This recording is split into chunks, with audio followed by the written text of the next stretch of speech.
There's so much talk about the possibility of a crypto winter, a multi-year crypto winter. Are you worried about that?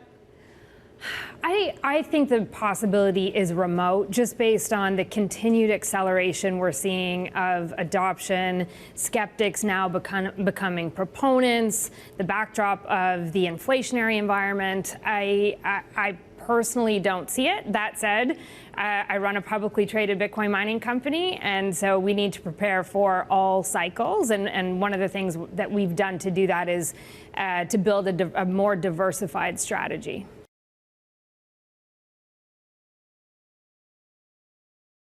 And we are definitely going to have a crypto winter. It is common sense, people. If the Fed is going to be raising rates, that's going to shrink liquidity. That's going to shrink all these projects. We know what happened. As the Fed was printing all this money, cryptos were pumping. Now that the Fed wants to shrink this liquidity in order to build the fourth industrial revolution, you cannot leave that out. They're going to bring in all this automation, put all these people out of work, and then give them that free programmable money. And remember, the crypto teacher told you. Now we're standing at U.S. Secret Service headquarters within the GIOC, which is the Global Investigative Operations Center, which is our hub for our most complex and impactful international cases. No longer just capturing counterfeit money rings, the Secret Service is also tracking illicit Bitcoin proceeds on the blockchain, which is the public ledger for all crypto transactions.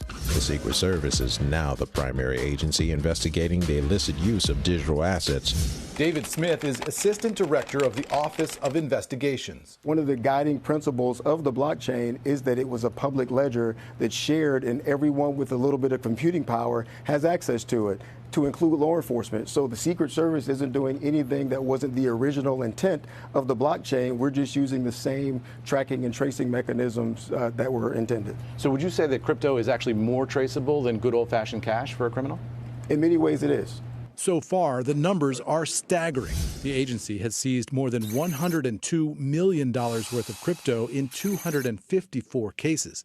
Here we see analysts and special agents examining Bitcoin wallet addresses. So they're just making correlations and seeing where the hot spots are, or like a heat map, if you will, to see where the illicit activity is occurring and then focusing on those areas. Because one of the things that is in the benefit of the bad guys is the volume of activity that's occurring out there. Are you using the same kind of software that all the rest of us have access to? When you follow a digital currency wallet, it's no different than an email address that has some correlating identifiers.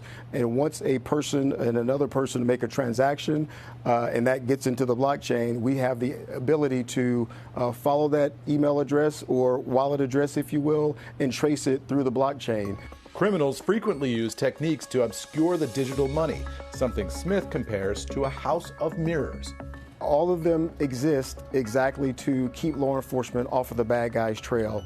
They want to go into the blockchain and make as many transfers as possible so they can lose us like an old-fashioned surveillance. Recent high-profile crypto cases cracked by the Secret Service include an international laundering operation based in Romania that targeted 900 victims across the United States, and a ring of Russian-speaking cyber criminals who threatened U.S. companies with ransomware attacks. One trend seen in cases like this is the use of money mules who may unwittingly be recruited by a fraudster. So these people are just duped into moving the money. They think they're doing one thing, but they're actually doing another.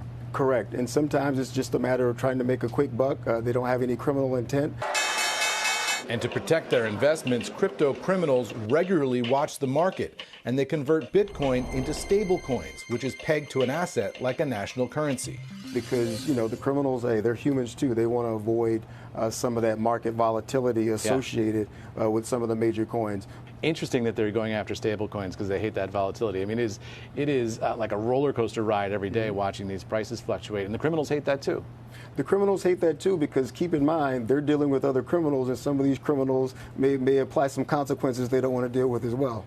Yeah, so if your Bitcoin crashes, you have a problem if you're a crook. You may have a problem based on who you just transacted with. Now, criminals love crypto because of the global nature of the coins and the ease of using them. But David Smith told me that criminals are learning that volatility and traceability mean that cryptocurrency is not the ideal solution that many of them thought it would be just a few years ago, Joe. Welcome to the Crypto Teacher. And guys, I come back with that video just to make you think. And guys, this movie is getting better and better. The Secret Service is investigating crypto. The fraudsters are going from Bitcoin to stable coins. Unbelievable, guys. And we know the hacker is always Russian. We know how this movie begins and ends. We know if anybody stole Bitcoin, they would move that Bitcoin into several wallets and then move it over into privacy coins. We know that Bitcoin and stable coins are tracked. It makes no sense for a fraudster or a hacker to stay on the Bitcoin blockchain and then turn around and move it into stable coins. It makes no sense whatsoever. But we know we're watching a movie. But remember, your life is an illusion and TV is your reality. And remember, the Crypto Teacher told you because he knows. When it comes to the New World Order, it's all planned out. You have a wonderful day. We're going to a different economy, and we're going to be learning more about that as we go. But clearly, we're learning that things can be done from remote locations. We're learning that technology can replace people even more than we thought. We're not going back to the same economy. We're recovering, but to a different economy, and it'll be one that is more leveraged to technology. And I worry that that is going to make it even more difficult than it was for many workers.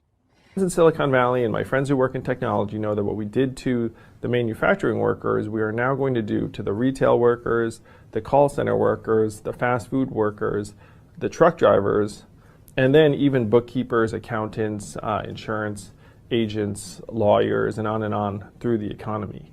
So what happened to the manufacturing workers is a very clear sign. This effort.